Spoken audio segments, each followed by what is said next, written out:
आज हम बात करेंगे रिजर्वेशन में प्रमोशन से जुड़ी हुई कुछ लैंडमार्क जजमेंट्स के बारे में। सबसे पहले general management southern railways versus Rangachari 1962 के केस में ये हेल्ड किया गया कि भले ही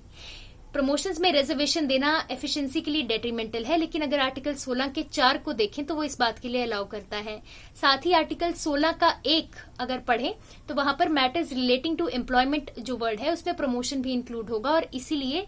प्रमोशन में रिजर्वेशन दी जा सकती है। हालांकि इस जजमेंट को ओवररूल कर दिया गया Indira Sahni versus union of India के केस में, लेकिन इंदिरा साहनी के इफेक्ट को भी नलिफाई करने के लिए 77th कॉन्स्टिट्यूशनल अमेंडमेंट को इंट्रोड्यूस किया गया। आर्टिकल 16 में क्लॉज 4 कैपिटल ए को इंसर्ट किया गया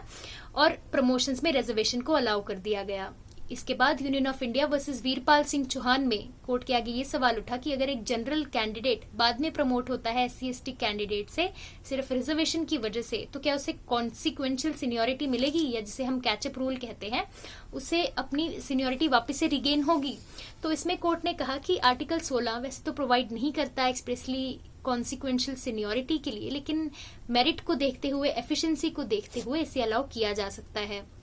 इसके बाद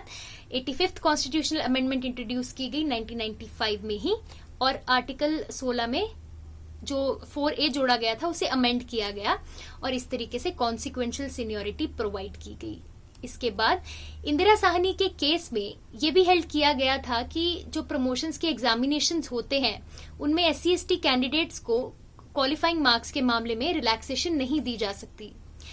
ये बाद में ये जजमेंट रीआइटरेट की गई, जो इंदिरा साहनी की जजमेंट थी इसे रीआइटरेट भी किया गया S विनोद के केस में, लेकिन इन दोनों ही जजमेंट्स को नलिफाई करने के लिए 82nd अमेंडमेंट को इंट्रोड्यूस किया गया था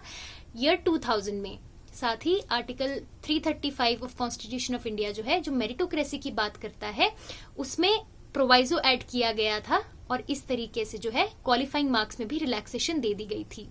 इंदिरा साहनी के केस में ही जब ये हेल्ड किया गया था कि रिजर्वेशन की बार 50% से ज्यादा नहीं होनी चाहिए, तब सभी स्टेट्स के आगे ये सवाल उठा कि अगर वेकेंट रह जाती हैं, जो रिजर्व सीट्स हैं, रिजर्व कैटेगरी की जो सीट्स हैं वो भर्ती नहीं है, वेकेंट रह जाती हैं, तो क्या उन्हें नेक्स्ट ईयर के लिए कैरी फॉरवर्ड किया जा सकता है। टी देवदासन में ये आंसर किया गया कि जो कैरी फॉरवर्ड रूल है वो डेट्रीमेंटल है इक्वालिटी के लिए, उससे इक्वालिटी, इक्वल अपॉर्चुनिटी का राइट एब्रोगेट होता है और ये इनएफिशिएंसी को बहुत ज्यादा बढ़ावा देगा।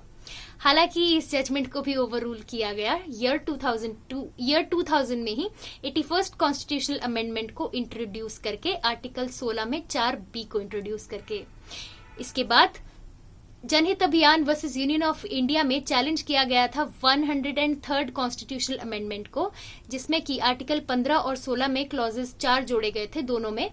और जो 10% कोटा रिजर्व किया गया था इकोनॉमिकली वीकर सेक्शन के लिए उसे चैलेंज किया गया था। हालांकि कोर्ट ने अलाउ किया यहाँ पर,